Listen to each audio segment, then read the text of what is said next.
பேருந்து பாத்தீங்கன்னா 4 ஆண்டுகளா போக்குவரத்து மானிய கோரிக்கையில அந்த போக்குவரத்துறை அமைச்சர் சொல்றாரு வருடம் 5000 பேருந்து வாங்கப்படும். அது அப்படியே ரிப்பீட் ஆகிட்டே இருக்குது. 4 ஆண்டு காலமாக போக்குவரத்து மானிய கோரிக்கையில் கொள்கை விளக்க குறிப்பில் அப்படியே அச்சடித்து வெளியிட்டு இருக்கிறாங்க. இதுவரைக்கும் 1600 பேருந்து தான் வாங்கியிருக்கிறாங்க. இன்னைக்கு நகர பேருந்து பாருங்க ஒழுகுது, மழை பெஞ்சா ஒழுகுது, கொடை பிடிச்சிட்டு போறாங்க.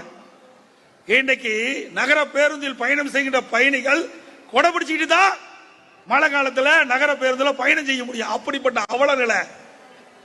இன்னைக்கு சமீபத்தில் சென்னையில் ஒரு நகர பேருந்துல ஒரு பெண்மணி அமர்ந்துட்டு இருக்காங்க.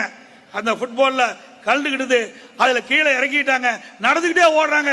சத்தம் போட்டு நிறுத்தின காரணத்தால அந்த அம்மா தப்பிச்சாங்க. இன்னொரு பக்கம் நகர பேருந்துல